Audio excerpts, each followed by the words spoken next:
So today we worked on just capturing that down when she pops her hip without her fully just rolling on and just giving up.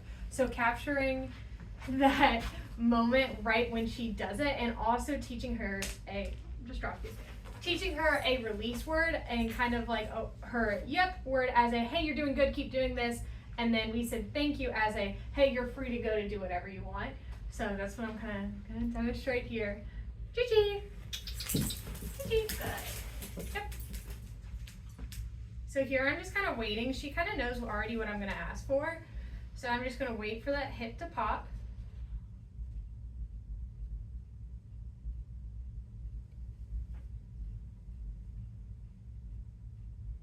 And this part will take some patience because she knows and she's smart. Yep. Right when she does it, wait a few seconds to build up that duration. Yep. Yep. Thank you. Thank you. Good. And then I'm not rewarding after that thank you because I want her to like, hey, when you do that down, I want that to be the most important part out of everything. See, she's already going back down to it. Like, she's already ready. Where if I rewarded her right when she released, she'd been like, okay, I just got another treat. But see, she's doing it involuntarily. Yep.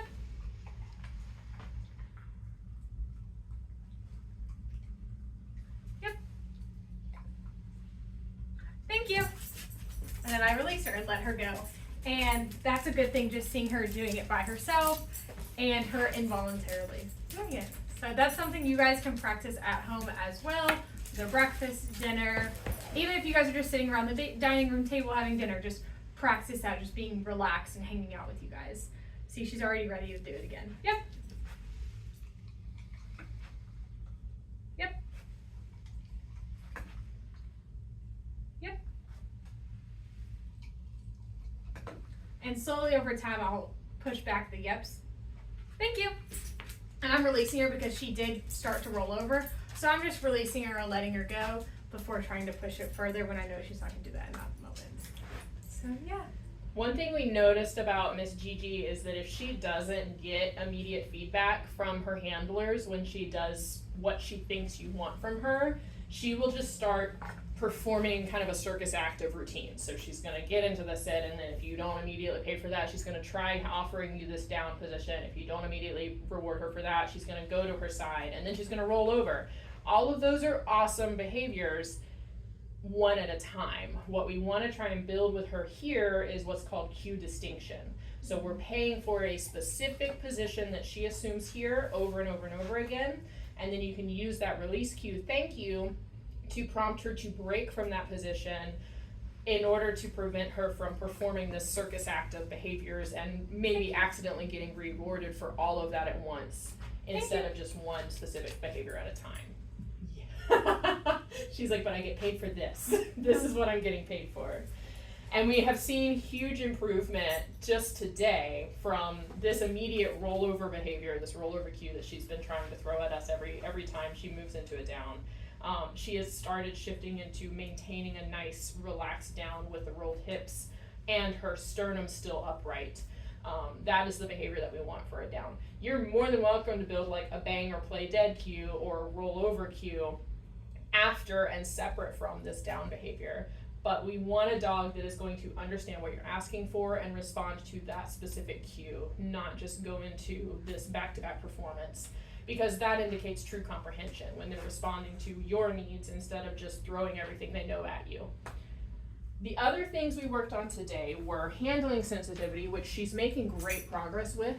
My team was able to actually hold her paw and apply some very gentle pressure with the clippers today without her flailing or freaking out. She also was a champ for her vaccine. Our technicians didn't even have to hold her or restrain her. They just offered her some cookies and then pinched her really briefly where she was going to be getting that vaccine.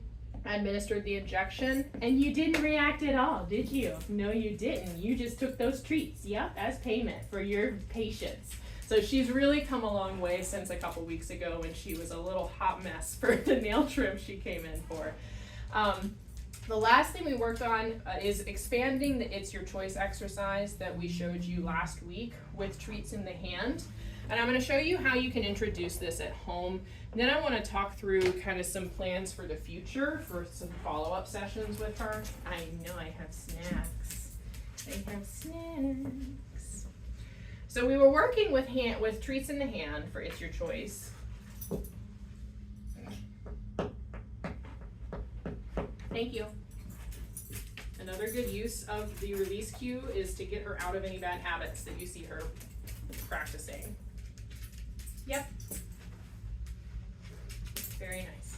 And again, the goal for this game is for her to just look away from the handful of treats, and she's already kind of got this. Yep. Good girl. Oh, I'm making this harder for myself. Good job. She can do anything else she wants as long as her eyes are on you and off of the cookies. So once she's got that handled, you can up the ante by placing your treats on a raised surface of some kind, just keeping your hand over it, and then waiting for her to disengage from it. Yep. Before delivering cookies with the other hand. Good job. And as she gains proficiency with this, you can start to reveal the treats. Yep.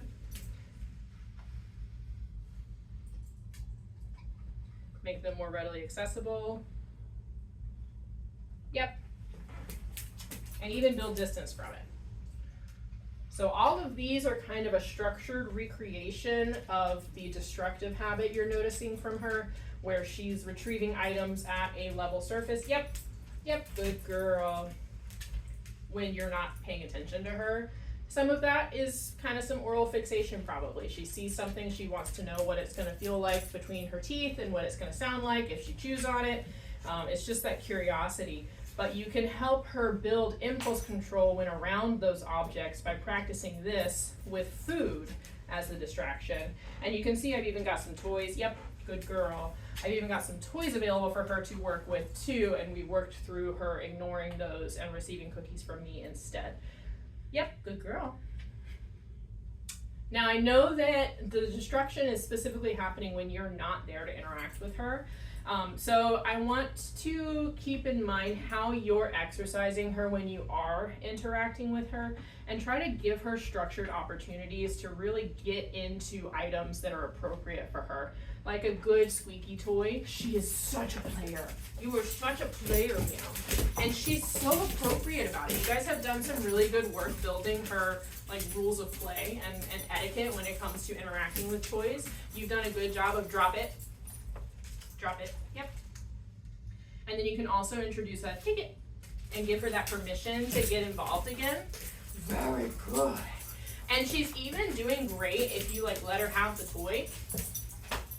She'll come right back to you with it. Like she wants you involved in that game, which is all awesome. You can shape that into the inappropriate items too. Like if you've got a nice drop it. Oh, you cheater, drop it. Yep.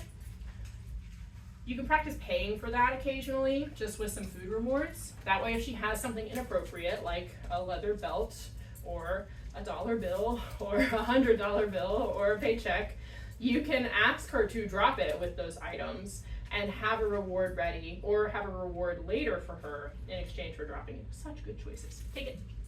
Yeah. Yeah.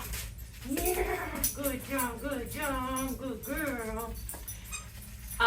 We're also going to spend some time next week introducing a place cue, specifically for the scenario that you mentioned this morning when the FOMO came out with Gigi, and she and Petra both had dental chews available, and she chose to completely ignore her own chew in favor of Petra's cue. The place position is great for dogs to build a tolerance and duration in one specific spot where they know they're going to receive consistent reinforcement, so that you can prevent Gigi from interrupting her sweet older sister who's just trying to enjoy herself with a nice snack by putting Gigi on a place, giving her the reward on a place, and helping her understand that's the only spot that she's going to get those high value items is on that place. If she moves away from it, she does not get the item anywhere else, okay?